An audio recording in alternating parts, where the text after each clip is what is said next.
അതെ ഇപ്പൊ അവിടെ ചെന്ന് കഴിഞ്ഞാൽ കണ്ണ് കണ്ട് തല്ലി പൊളിക്കാനോ തെറി പറയാനോ നിൽക്കരുത് കേട്ടോ. ഞാൻ പറഞ്ഞോളാം കാര്യങ്ങള്. ശീതള ശീതള ഒന്നിട്ട് വന്നേ. നിന്റെ എതിർ സ്ഥാനാർത്ഥി ഏട്ടനാകൊണ്ടാണ് ഞങ്ങളൊന്നും മിണ്ടാത്തത്. നിന്റെ ഏട്ടനും കൂട്ടിനും കൂടിയിട്ട് ഇന്നലെ നമ്മുടെ കൊടി പറിച്ചു വലിച്ചിട്ടുണ്ട്. ഏട്ടനെ വിളിക്ക്, ചോദിക്കാതെ വിളിച്ചു ചോദിക്കും.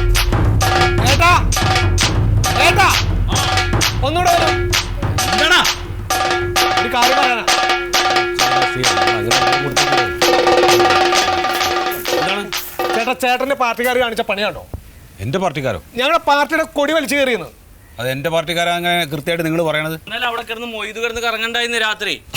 ചോദിക്കളിയാ എന്തൊക്കെയാ നിങ്ങൾ ഈ പറയണത്? ഞങ്ങളുടെ കൊടി ഞങ്ങൾ പറിച്ചു വലിച്ചിട്ടില്ലല്ലോ, അത് നിങ്ങൾ തന്നെയല്ലേ വലിച്ചിട്ടത്. എന്റെ പൊന്ന് ചെങ്ങാതിയായി ഒരു കൊടിയല്ലേ, അത് പറഞ്ഞു വേണ്ടെങ്കിൽ അത് തിരിച്ചെടുത്ത് കുഴിച്ചിട്ടാ പോരെ. ചേട്ടാ അങ്ങനെ നിസ്സാരമായിട്ട് പറയരുത്. പാർട്ടിക്ക് കൊടി വലുത് തന്നെ. അതിനിപ്പോ ആരെന്ത് കണ്ടോരൊന്നും ഇല്ലല്ലോ. കണ്ടോരില്ല എന്തിനാ രാത്രി 12 മണിക്ക്? പരിപാടി എന്തൊക്കെയാണ് രാത്രി 12 മണിക്ക് എന്ത് പരിപാടി? കണ്ട സമയത്ത് നിങ്ങൾക്ക് അവരോട് ചോദിച്ചുകൂടാ. അക്രമം വേണ്ടെന്ന് വെച്ചിട്ടാണ്. ഞങ്ങള് സമാധാനത്തിന്റെ പാതയിലാണ്. നിങ്ങൾ ദയവ് ചെയ്തിട്ടൊന്ന് പോ ചങ്ങാതി.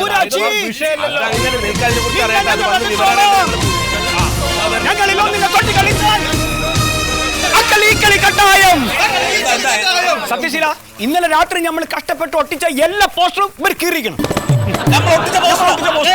ഇതിനെന്താ സമാധാനം? അതിന് സമാധാനം പറയണോ? അപ്പൊ ചേട്ടന് പോസ്റ്റർ കയറിയപ്പോ ചേട്ടന് വിഷമായി.